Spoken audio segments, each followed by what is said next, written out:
Ce spectacle est courant à Abidjan. Ce scénario se produit une centaine de fois dans le district autonome d'Abidjan. Des véhicules vieux, âgés font la loi sur la plupart des artères de la ville. Mal entretenus, mal en point et vétustes, ces véhicules moyenâgeux, des véhicules dont les moteurs en difficulté, les moteurs morts, distribuent sans être inquiétés des nuages de fumée sur une route et à tous les coins de rue. L'impact de cette forte fumée qui sort des échappements de ces véhicules est perceptible chez les commerçants qui exercent aux abords des routes. Passer donc une journée sans aspirer cette odeur de fumée relève de l'extraordinaire. Pour les fumées d'échappement, là, ça c'est un quotidien pour nous. Ça dérange beaucoup, mais comme on est au bord de la route, on est habitué à ça, bon, on vit avec. Aspirer cette fumée, les passants ou même les piétons qui attendent les véhicules de transport en commun en savent quelque chose. Respirer de l'air pur aux abords des voiries est aujourd'hui une véritable utopie, un rêve, un leurre, une chimère, une illusion. Je suis arrêté là pour attendre les voitures, mais du fait que ils sont arrêtés là, les véhicules qui passent, ça veut que les fumées me fatiguent un peu. La fumée me fatigue, donc j'ai du mal forcément à respirer. Je pense qu'ils devaient envoyer les véhicules à la réparation pour pouvoir bien réparer les voitures, pour ne pas que les voitures fument. Cette fumée polluante qui émane des échappements de voitures est en réalité le fait des véhicules en mauvais état. Des véhicules qui doivent en réalité se retrouver dans des garages, que dis-je, dans des casses et ferrailles. À cela, il faut y ajouter la négligence des chauffeurs et propriétaires des véhicules. On fait fumer une voiture, souvent il y a l'injecteur, il y a l'état du moteur même qui peut faire fumer une voiture. Et puis les voitures, le plus souvent les voitures qui fument beaucoup, c'est les diesels. Le gasoil même que nous prenons là, si ce n'est pas du bon, ça fait fumer une voiture. Même quand on prend une nouvelle voiture, au bout de 1 mois, 2 mois, ça commence à fumer un peu. Non seulement ça gâte le véhicule, de deux aussi, c'est un problème pour les usagers. Ce n'est pas forcément négligent des chauffeurs. Souvent aussi, les patrons, quand on leur dit soit, si la vidange arrive et qu'on dit au patron, ils refusent, ils disent non au chauffeur d'aller rouler un peu, de faire un peu de trucs, et puis après ils vont faire tout ça, ça peut faire fumer la voiture. Les propos de ce mécanicien ne sont pas totalement rejetés par les accusés.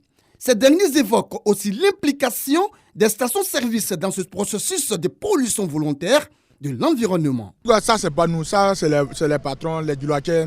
Normalement, c'est eux qui doivent prendre soin de ça. Souvent, nous, on peut voir le panne qui est là, on peut lui dire à Djoula, Djoula va dire, bon, débrouille un peu, bon, c'est tout ça qui envoie les trucs comme ça. Nous-mêmes, souvent, ça ne nous arrange pas, ça nous fatigue. Donc, bon, comme on n'a pas le choix, souvent, on est obligé de se débrouiller un peu en attendant que, bon, puisse trouver une solution à ce que, bon, puisse s'arranger en tout cas pour nous. On est dans un domaine où il y a certains qui ont les moyens de faire l'entretien de leurs voitures, puis il y en a aussi qui n'ont pas trop les moyens de faire l'entretien des voitures. Souvent, quand tu vas dans un garage, le mécanicien n'est pas bien. Mais toi, tu as les moyens de faire l'entretien sur la voiture. Bon, par rapport à ça aussi, ça veut que ton moteur, souvent, ça peut fumer. Un peu, non?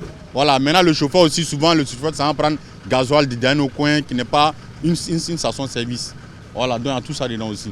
En fait, la fumée exhalée par ces véhicules vétustes contient du monoxyde de carbone, connu aussi sous le nom de CO. Ce gaz serait responsable de plusieurs troubles.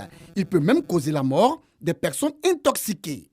Dans le monde, on dénombre un peu plus de 137 millions de cas d'intoxication au monoxyde de carbone par an, selon des défenseurs de lutte contre la pollution de l'environnement. Pour le bien-être des populations et de l'environnement, ces véhicules polluants, souillants, ces véhicules qui agressent l'environnement, ces véhicules qu'on pourrait même traiter de terroristes environnementaux doivent absolument disparaître. Et pour ce faire, les autorités compétentes doivent réagir, doivent sévir, doivent condamner, doivent prendre des mesures, doivent prendre des décisions idoines. Vu le danger que court l'ensemble des usagers de la route, vu les maladies auxquelles sont exposées les populations, vu que d'innocentes personnes meurent du fait de cette fumée polluante provenant des échappements de voitures, nous, rédaction de RTI2, ne voulons rester indifférentes. C'est pourquoi nous attribuons 1, 2, 3, 4 et 5 cartons rouges à tous ces chauffeurs et propriétaires des véhicules caducs, polluants, salissants pour leur indifférence, leur insouciance, leur indiscipline, leur incivisme. Carton rouge également à ces fonctionnaires de police qui en réalité devaient interpeller et mettre en fourrière tous ces véhicules et engins polluants. Vivement qu'une solution soit trouvée pour le bonheur des usagers de la route. En tout cas, que ceux qui ont des oreilles pour entendre, entendent. La rédaction de RTU2, quant à elle, a parlé.